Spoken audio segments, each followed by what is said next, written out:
If you look at the First Vatican Council at the end of the 19th century, evangelization, evangelist, for the gospel writers is used three to five times. And then you go to the Second Vatican Council, and it's throughout every single document. It's mentioned hundreds of times. This word evangelization, or the verb to share the gospel, is used. Exactly. And then more recently, last summer, there was a directive that came out of the Vatican, and they basically were saying it's time to rethink Catholic dioceses and parishes as centers for evangelization. So I think that's why it's timely. Our time is perfect for this topic. That's a beautiful phrase that they use, centers for evangelization, because oftentimes we think of our parish as that's the place I go to church on Sunday, or that's the place I go and get my sacraments. I go to confession, I give my tithe, I light candles, whatever, however people think of different parishes. But that's a radical shift to call them centers of evangelization. It is. And I think historically, or at least in the last number of decades, people feel comfortable in their parishes oftentimes. This is, like you said, where they go to Mass, where they take part in the sacraments. But the Pope has mentioned a couple times that the parish can be a place where people get too comfortable, and they're kind of looking at each other and saying, hey, here we are in the church, instead of being outward facing and thinking about the mission of the church. No, and to highlight that the church has always, as I mentioned, from the times of Christ, has been missionary by its very nature. Its mission is to evangelize. But sometimes we forget that. And I think that what you're highlighting here with the popes of the recent magisterium and the popes have encouraged us to recalibrate and say, no, remember that this is the heart of what we're here for, is to meet Jesus Christ and help others meet Jesus Christ as well. Yeah, exactly. I think a good step for everyone is to dwell on what does that word really mean. It's a evangelize. word. Yeah, exactly. Yeah. So I'll ask you, Dr. Akers, what does the word evangelization means? Because it's used everywhere in the church, but there's this kind of we call it the evangelization gap. There's since Vatican II, what each of the popes has been really trying to guide the church in, but there's always a lag. There's always, how much time does it really take for that message to get to the leaders of the church and to be able to implement what's actually going to be effective? Right. So the word evangelization comes from the Greek. It's evangelion is the Greek, and it really just means good tidings or good news. And we use it in the church in different ways that we're maybe familiar with. So the four evangelists, these are the four gospel writers. Taylor Kemp and I have had discussions about what is the core of what is the gospel, what does that word actually mean? Because you find the Hebrew version of it in the Old Testament and then in the New Testament written in Greek. But I think to evangelize is to share the good news of Jesus Christ, that God has become man in Jesus Christ, and he saved us from our sins, and he invites us to have life, the life of God living within us, which we call grace, and he wants that for everybody. He wishes all men to be saved, and it's part of to get that news out, he needs us to help him with that mission. That's exactly it. So it is the news that's so good, it should change our whole lives, every moment of our whole lives. It's kind of like when I was listening to you talking, I'm thinking, gospel, another from another root, right? But the same meaning. Yeah. But do we sometimes hear, it's the gospel? Yeah.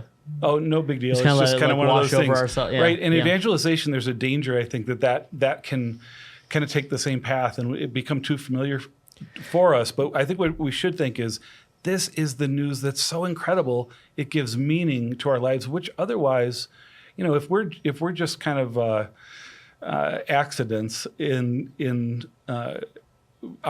being created, then what's the point to our life?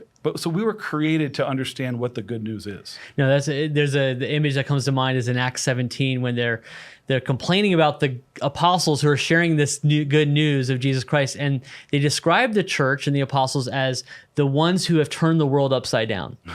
So it's news that changes your life. And this is exciting. Unfortunately, sometimes we've heard the evangelical, right? And we think of, that's just a certain Protestant denomination, and they're evangelists, televangelists that are on TV. And those aren't bad things, but what we mean is this is news that changes your life. And this is what the church is for, is to share this good news with others. So how what are some examples of popes that have been, and what have they been saying about evangelization for us today? If we go back to around the time of Vatican II, Evangelii Nuntiandi, Pope Saint Paul VI, he talks about how evangelization is the very reason for the existence of the church. It's most proper. It's the vocation most proper to the church. And if you think about, and by the way, that was reiterated also by Pope Benedict XVI in different ways by Pope Francis and Pope St. John Paul II. Yeah, and Pope Francis actually says that that's one of his favorite documents of Paul VI is Evangelii Nuntiandi. Yeah, it really started to open people's eyes, and he had an amazing way of bringing people to that focus that says, hey, this is what it's all about. In fact, when he says it's the reason for the existence of the church, what does he mean? Like you said earlier, this good news has to be known by everyone. And so let's get about the business of making that happen. Yeah, one of my favorite quotes from there is when he says the nexus of evangelization is fidelity to the gospel and fidelity to the modern man who's hearing the gospel. So our role as being evangelists, as being people who follow Jesus and want to tell others about Jesus, is we have to know the gospel first. We have to be faithful to the gospel. We also have to know the society in which we live and the people that are in our parish. These are the people that we live and we work with. And actually, that word parish comes from the Greek parochial, para oikos, which means close to your house. Oh, really? So it's actually the place that's close to your house, but it's also the place that gives you closest to the house of God, which is going to be heaven. It's the entryway to heaven. So when we think about parishes as centers of evangelization, we know our neighbors. We need to know our neighbors. And those are the people that first and foremost, we should share this good news with. Yeah. So if we're rethinking parishes as centers of evangelization, you're nailing it. It's the people around us, the people that we go through life with, our own families, our own friends, our neighbors, people that we meet, long-term or short-term relationships, and bringing them in to, I think, along the lines of your definition, when you think of the parish, it means a house among houses in a way, right? In that neighborhood in a way. So you're kind of bringing people to our broader family and the life that God has for them there and the family that exists there. What have the popes said about how important this mission is? Do we start it when we become confirmed? Do we start it, when I retire and I have my nest egg all ready to go and the kids are out of the house, then I'll start to evangelize? Yeah, I think along with that, a lot of times people think, well, it's really up to Father, isn't it? Isn't it the priest's job? It's his job, yeah. Or maybe it's the director of religious ed. And they've kind of got the evangelization front covered. And that's exactly opposite of what Pope Benedict XVI says, for example. He says evangelization isn't the work of a small number of specialists, but the entire people of God under the guidance of their pastor. And again, Pope St. John Paul II said that it's very, very timely. Now in Redemptoris Missio, what would that be, 35 years ago? Yeah, it was 1991 it came out. There you go. He said he sensed that the moment is now to commit all of the church's energies to this new evangelization. So it's not only important and timely, but it's all of our work. We're all blessed to be able to share the good news. I mean, when you know something that's amazing, don't you want to share it with people? That's how we should all feel, and we should do it. Not when we have time when we retire, but every moment we can in life, because we should want to give that. Right. So I got so excited when my wife and I were engaged that we called everybody. That's it. Right. And this is good news. Or when we were expecting a baby, we're gonna have a baby. That you're exactly right. That people want to share good news. You can't help but share good news. But people haven't experienced the gospel as good news.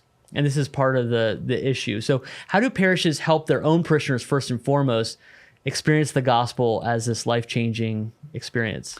Well, in one sense, I'd say by what they've always done. Help to prepare people to encounter Christ in a profound way. But I would say that the bar has been raised on that. Many pastors and leaders are recognizing that, one, how good the news is and that they just can't help but commit their lives to really sharing it and helping their people to share it too.